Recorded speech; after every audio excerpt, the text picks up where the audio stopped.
Hello and welcome to Dexter's classes. मैं हूं जसबी। Friends, बात हम यहाँ कर रहे हैं कि बॉर्डर के ऊपर, भारत और चीन बॉर्डर के ऊपर जो लगातार तनाव बढ़ रहा है, चाइना लगातार तनाव को बढ़ा रहा है, तो उसके पीछे क्या सबसे बड़ा कारण गिलगिट बाल्टिस्तान है? क्या ये एक ट्रायंगल, प्रमुख ट्रायंगल गिलगिट बाल्टिस्तान है कि जिस वजह से कि चाइना लगातार तनाव बढ़ा रहा है? अब आप सोच रहे होंगे कि ये गिलगिट बाल्टिस्तान तो भारत और पाकिस्तान के बीच में प्रमुख मुद्दा है, पर इसमें चाइना और भारत का इससे क्या भूमिका है? कि देखिए, इसी टॉपिक्स को हम डिटेल से डिस्कस करेंगे कि भारत और चीन के बीच में जो बॉर्डर के ऊपर लगातार तनाव लगातार कई दिन से बढ़ता जा रहा है। पहले 2 दिन झड़पें हुई, फिर उसके बाद झड़प के बाद फिर आज वायु सेना की गतिविधियां यहाँ पर देखी गई कि चाइना के द्वारा अपने चॉपर्स की उड़ान भरी गई भारतीय वायु क्षेत्र के अंदर। फिर भारत ने भी उसके जवाब में अपने टॉप जंगी विमानों को उतार दिया। तो ऐसे में क्या होता है कि जो लगातार तनाव में एकदम से जो वृद्धि हो गई है लगातार कई दिन से, तो उसको देखते हुए कि क्या इसके पीछे प्रमुख कारण गिलगिट बाल्टिस्तान है या फिर कोई और है, तो इसी के ऊपर कंप्लीटली हम डिस्कस करेंगे, एनालिसिस करेंगे। बहुत कुछ यहाँ पर आपको जानने को मिलने वाला है। तो फ्रेंड्स, बने रहेगा वीडियो में, और वीडियो कंप्लीटली सुनने के बाद आप इस विषय के ऊपर आपके क्या विचार हैं तो आप नीचे कमेंट बॉक्स में दे सकते हैं। हाँ, अब यहाँ पर हम बात कर रहे हैं कि Chinese choppers violate Indian air space in Ladakh, यानी कि चाइना के द्वारा आज जो अपने चॉपर्स भेजे गए हैं, भारतीय एयर स्पेस की बात हम यहाँ पर करते हैं लद्दाख में, तो उसके प्रत्युत्तर में भारत ने भी फिर अग्रेशन दिखाते हुए फिर अपने भी जंगी विमानों को यहाँ पर उतार दिया, जिस वजह से बॉर्डर के ऊपर एकदम से तनाव पैदा हो गया। और दोनों तरफ से जो अग्रेशन दिखाया जा रहा है वो आने वाले समय में इस रीजन के लिए एक शुभ संकेत नहीं है। दुनिया आज जिस प्रकार से कोविड-19 से लड़ रही है, और वहाँ पर यदि इन क्षेत्रों के अंदर दोनों देशों के बीच में दो सुपर पावर कंट्रीज की हम बात कर रहे हैं, अब सुपर पावर कंट्री नहीं कहेंगे तो हम इमर्जिंग सुपर पावर कंट्री अवश्य है, न्यूक्लियर पावर्स है दोनों। तो ऐसे में दोनों के बीच में इस प्रकार का जो तनाव यकायक बढ़ना इस रीजन के लिए, इस क्षेत्र के लिए बहुत ही मुश्किल पैदा करने वाला है। आप देख सकते हैं कि जो भारत और चीन की सीमा के ऊपर जो लगातार कई दिन से तनाव बढ़ता जा रहा है, पिछले 5 मई की हम बात करें, 5 मई से जो तनाव बढ़ता जा रहा है उसके आधार पर हम कह सकते हैं कि ये क्षेत्र के लिए शांति के लिहाज से सही संकेत नहीं है। क्योंकि देखिए कि कुछ दिन पहले यहाँ पर आप देख सकते हैं कि पहले क्या हुआ कि 5 मई को पेंगोंग झील में जिस प्रकार से दोनों देशों की सेनाओं के बीच में धक्का मुक्की हुई और चाइना के लगभग 200 सैन्यकर्मी भारतीय सेना से भिड़ गए। 5 मई की है यदि हम बात कर रहे हैं कि यहाँ पर पेंगोंग झील के उत्तर की हम बात कर रहे हैं, और उसके बाद में फिर 9 मई को फिर वही घटना होती है। वो उत्तर सिक्किम के नाकुला सेक्टर में फिर यहाँ पर 150 से अधिक सैनिकों के साथ भारतीय सैनिकों की धक्का मुक्की होती है। इस धक्का मुक्की में चाइना के 11 और भारत के 7 सिपाही क्या है कि घायल हो जाते। तो ऐसे में फिर ये स्टेटमेंट चाइना की तरफ से आता है कि दोनों देशों के प्रमुखों के द्वारा सेटलमेंट कर दिया गया है और शांतिपूर्ण तरीके से इस मुद्दे को सुलझा ले। क्योंकि गलती से जब दोनों तरफ से ये कहा गया कि गलती से दोनों देशों के सैनिक आमने सामने आ जाते तब क्षेत्र को धक्का मुक्की होते। लेकिन आज यदि आप बात करें तो आज जिस प्रकार चाइना के द्वारा लद्दाख के ऊपर अपने चॉपर्स भेजे गए, जंगी विमानों को भेजा गया, और फिर भारत के द्वारा ने भी प्रत्युत्तर देते हुए अपने लद्दाख बॉर्डर पर सुखोई 30 MKI विमानों को उतारा और फिर उन्हें खदेड़ा गया। तो ऐसे में हम यहाँ पर बात कर सकते हैं कि फिर यहाँ पर कैसे हम कहें कि ये यहाँ पर दोनों देशों के बीच में सेटलमेंट हो गया है। और क्योंकि यहाँ पर एक गंभीरता इस बात से देखी जा सकती है कि भारत का जो आज की हम बात करें कि जो सुखोई 30 MKI भारतीय लड़ाकू विमान है, आज की डेट में भारत के टॉप लड़ाकू विमान है। क्योंकि आज यही है प्रमुख हमारे जंगी विमान, यानी कि लड़ाकू विमानों की यदि हम बात करें, क्योंकि अभी तक राफेल जो विमानों की अपने बात करें लड़ाकू विमान, वो अभी तक हमारे पास कंप्लीटली खेप पहुंची नहीं है। इसके अलावा यदि हम बात करें अपाचे अमेरिका से लेने जा रहे हैं तो उनकी अभी तक हमें डिलीवरी नहीं मिली है। लेकिन आज उससे पहले यदि आपने बात करो तो आज की डेट में यही एक MKI-30 विमानों, सुखोई विमानों की बात करें, यही प्रमुख है। तो ऐसे में भारत के उधर इनको उतार देना तो आने वाले समय में ये एक दोनों देशों के बीच में एक अग्रेसन को ही प्रदर्शित करता है। तो यहाँ पर इसके अलावा भी यदि हम बात करें तो वर्ष 2017 में भी दोनों देशों के बीच में इसी प्रकार का अग्रेसन देखने को मिला था, जब 73 दिन तक दोनों देशों की सेनाएं आमने सामने डोकलाम ट्राई जंक्शन के ऊपर खड़ी रही थी और 72 दिनों तक स्टैंड ऑफ रहा था। और ऐसे यूं लग रहा था कि आज नहीं तो कल दोनों देशों के बीच में जंग शीघ्र ही शुरू होने वाली, लेकिन दोनों ने परिपक्वता दिखाते 2018 में फिर प्रधानमंत्री नरेंद्र मोदी और शी जिन के बीच में वुहान में पहली अनौपचारिक बैठक हुई तो और दोनों देशों ने अपने शांतिपूर्ण तरीके से इन मसलों को हल करने की बात कही थी। लेकिन आज के यदि हम घटनाक्रम की बात करें और फिर कुछ दिन से लगातार इस प्रकार का जो घटनाक्रम हो रहा है, तो उसके आधार पर हम देख सकते हैं कि दोनों देशों के बीच में इस प्रकार के शुभ संकेत नहीं हैं। अब क्वेश्चन पैदा होता है कि फिर ये जो लगातार दोनों देशों के बीच में इस प्रकार की घटनाएं देखने को मिल रही है, आप जानते हैं कि जहां एक तरफ दुनिया भर में चाइना आज सवालों के दायरे में है, जहां एक तरफ ऑस्ट्रेलिया, अमेरिका, न्यूजीलैंड और इसके अलावा कनाडा, ये कंट्री लगातार अमेरिका से चाइना से क्वेश्चन कर रही हैं कि कोविड-19 का ओरिजिन जो है वुहान से, वो किस प्रकार से, वो कैसे दुनिया भर के अंदर फैला। और इसके साथ साथ फिर एक ताइवान के मुद्दे पर जिस प्रकार लगातार चाइना को घेरा जा रहा है और ताइवान को WHO में प्रमुख भूमिका दिलाने के लिए या यूं कहीं कि ऑब्जर्वर की भूमिका दिलाने के लिए जिस प्रकार से दबाव बनाया जा रहा है चाइना पे और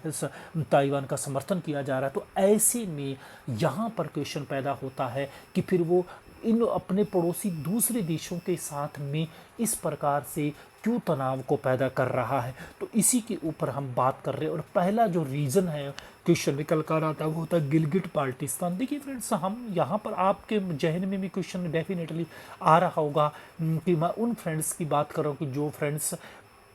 जियोपॉलिटिक्स को अभी ज़्यादा फॉलो नहीं करते होंगे, या फिर जो फ्रेंड्स फॉलो करते हैं तो वो तो डेफिनेटली जानते होंगे कि देखिए गिलगिट बाल्टिस्तान की यदि हम बात करते हैं, ये भारत और पाकिस्तान के बीच में प्रमुख विवाद का मुद्दा है। यानी कि POK की हम बात कर रहे हैं कि गिलगिट बाल्टिस्तान POK में आता, और इसके ऊपर हमने वीडियो बनाए क्योंकि थोड़े दिनों पहले आपने देखा होगा कि चाहे पाकिस्तानी सुप्रीम कोर्ट के द्वारा गिलगिट बाल्टिस्तान में चुनाव कराने की बात कही थी, भारत ने उसका कड़ा विरोध किया और फिर उसके बाद भारत के द्वारा IMD फोरकास्ट में इनको शामिल कर लिया गया, यानी कि भारतीय मौसम विभाग के द्वारा इन्हें शामिल कर लिया गया। और आज हमारे जितने भी मौसम बुलेटिन आते हैं, जम्मू कश्मीर रीजन की हम बात कर रहे हैं, लद्दाख की बात करो, उसके अंदर गिलगिट बाल्टिस्तान और POK का मुजफ्फराबाद को भी शामिल कर लिया गया है। चाहे ऑल इंडिया रेडियो की बात करें, चाहे हम IMD मौसम की यानी कि भारतीय मौसम विज्ञान के विभाग की हम बात करें, तो उसमें शामिल करने की बात कही गई। तो इसके बाद में ये लगातार क्वेश्चन पैदा हो चुका है कि क्या भारत फिर शीघ्र ही POK को हथियाने जा रहा है, वापस लेने जा रहा है, कि क्या ये जो इन फोरकास्ट में भारत ने इसको शामिल कर लिया गया गिलगिट बाल्टिस्तान POK को, क्या ये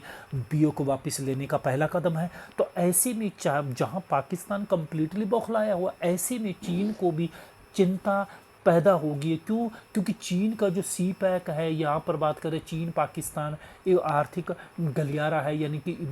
चाइना पाकिस्तान इकोनॉमिक कॉरिडोर बनाया जा रहा है, वो गिलगिट बाल्टिस्तान से प्रमुख रूप से यहीं से गुजरता है। और फिर उसके बाद यहाँ पर हम बात करो, इस पर भारत लगातार आपत्ति उठा रहा है कि ये जो CPEC गिलगिट बाल्टिस्तान से यानी POK से निकाला जा रहा है, ये अवैध है। क्यों? क्योंकि ये हमारे भूभाग से निकल रहा है। तो लेकिन चाइना लगातार इस प्रयास में है कि जैसे तैसे CPEC को यहाँ से कंप्लीटली ख़त्म किया जाए, क्योंकि चाइना का बहुत बड़ा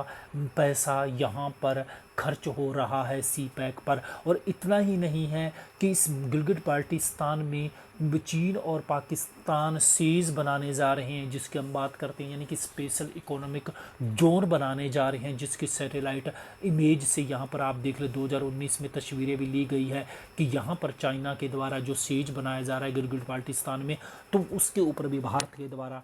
लगातार आपत्ति उठाती जा रही। तो ऐसे में क्या है कि चाइना आज गिलगित बाल्टिस्तान के वजह से भारत के बॉर्डर के ऊपर टेंशन बढ़ाकर किसी न किसी प्रकार से भारत को दबाव में लाना चाह रहा है कि वह गिलगित बाल्टिस्तान पर कोई बड़ी कार्रवाई न कर पाए। तो ये एक बड़ा रीज़न है जिस वजह से अपने ये कह सकते हैं कि चाइना के द्वारा इस प्रकार की गतिविधियां की जा रही। अगली बात यदि हम बात करें तो चाइना एक दक्षिणी चीन सागर भी एक बड़ा कारण हो सकता है, क्योंकि देखिए दक्षिणी चीन सागर में लगातार चाइना के द्वारा जिस प्रकार से हैरस किया जा रहा है छोटे देशों को, उनको डरा के धमका कर बना दिया, जब धमकाया जा रहा है और वहाँ पर अपने कृत्रिम द्वीपों को बना रहा है, मिलिट्री बेस स्थापित कर चुका है। तो ऐसे में अब क्या है कि हाल ही के अंदर चाइना के प्रति उत्तर में दक्षिणी चीन सागर के ऊपर अमेरिका के द्वारा भी अपना 7वां जंगी बेड़ा उतार दिया है और वारशिप इसकी सहायता के लिए ऑस्ट्रेलिया के द्वारा भी भेजा जा चुका था। ऐसे में दबाव चाइना पर दक्षिणी चीन सागर में, और दक्षिणी चीन सागर में दबाव होने की वजह से उस दबाव को और अपनी जनता के यानी कि चीनी लोगों की जनता को दूसरी तरफ डाइवर्ट करने की वजह से वो अपने कभी पूर्वी चीन सागर में सेंकाकू द्वीप जो विवाद है जापान और इसमें चाइना के बीच में, तो उनके वहाँ पर कभी अपनी कोस्ट गार्ड को भेजकर वहाँ पर फिशिंग की जितनी बोट्स है उनको हैरेस करने की कोशिश करता है, कभी भारतीय बॉर्डर पर आता है। तो इस प्रकार से चाइना आज बौखला है और चारों तरफ हाथ पैर मार रहा है। और क्यों? क्योंकि दक्षिणी चीन सागर जिस प्रकार से उसकी गर्दन के ऊपर गर्दन दबोच ली गई है अमेरिका के द्वारा, वहाँ से चाइना छटपटा रहा है। तो ये भी एक बड़ा रीज़न है कि दूसरी तरफ वो अपना ध्यान डाइवर्ट कर रहा है। अगली बात यहाँ पर हम बात कर रहे हैं कि चाइना की एक पॉलिसी है कि कमज़ोर देशों को धमकाया जाए, डराया जाए और उनको दबाव में लाया जाए ताकि वो उनके खिलाफ खड़े नहीं हो सके। क्योंकि देखिए हम दक्षिणी चीन सागर की बात करें, देखिए दक्षिणी चीन सागर में आज की डेट में यदि हम बात करें कि जो क्वाड है, क्वाड की हम बात करें, क्वाड में 4 देश हैं, भारत और जापान, ऑस्ट्रेलिया और अमेरिका। और दक्षिणी चीन सागर में जिस प्रकार से ऑस्ट्रेलिया और यूएसए के द्वारा अपने वॉरशिप भेजे जा चुके हैं, तो ऐसे में अब 2 देश बचते हैं और वो देश बचते हैं जापान और भारत। और अब ये जापान और भारत को भी अब चाइना चाहता है कि कहीं ये भी शामिल नहीं हो जाएं दक्षिणी चीन सागर में, अपनी किसी प्रकार गतिविधि में शामिल नहीं हो या फिर ताइवान के मुद्दे पर किसी प्रकार के स्टेटमेंट जारी न। इसलिए वो चाहते कि पहले ही इनको दबाया जाए, पहले ही इनको ऊपर प्रेशर डाल दिया जाए ताकि वे उसके अगेंस्ट किसी प्रकार का स्टेटमेंट जारी नहीं, क्योंकि आज अभी तक जापान और भारत के द्वारा किसी प्रकार का भी चाइना के खिलाफ स्टेटमेंट जारी नहीं किया। हालांकि दुनिया भर के देशों के द्वारा बार बार चाइना से क्वेश्चन किए जा रहे हैं कोविड-19 के इस आउटब्रेक के ऊपर, लेकिन भारत के द्वारा जापान ने अभी तक इस प्रकार का कोई क्वेश्चन नहीं किया। और अगली बात यहाँ पर हम बात करेंगे ताइवान का ट्रायंगल भी देखेंगे, इसके ऊपर भी क्या है। तो यहाँ पर लेकिन यहाँ पर देख लीजिएगा कि छोटे कमज़ोर देशों की यदि हम बात अभी कर रहे थे कि जिस प्रकार का भारत के बॉर्डर के ऊपर टेंशन को बढ़ा दिया, उसी प्रकार जापान ने के साथ भी जो दक्षिणी चीन सागर में सेकांकू द्वीप को लेकर विवाद है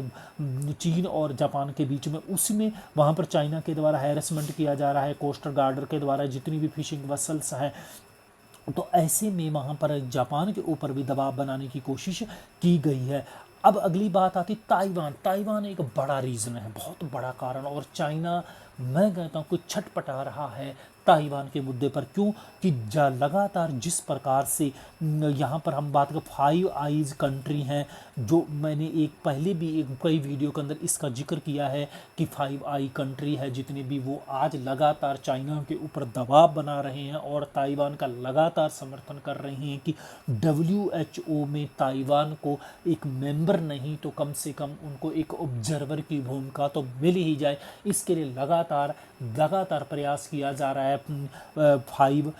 आइज के द्वारा। तो ऐसे में क्या है कि चीन इसके कोशिश कर रहा है कि दूसरे देश भी इसमें शामिल नहीं हो, इसलिए वो दबाव बनाने की कोशिश कर रहा है।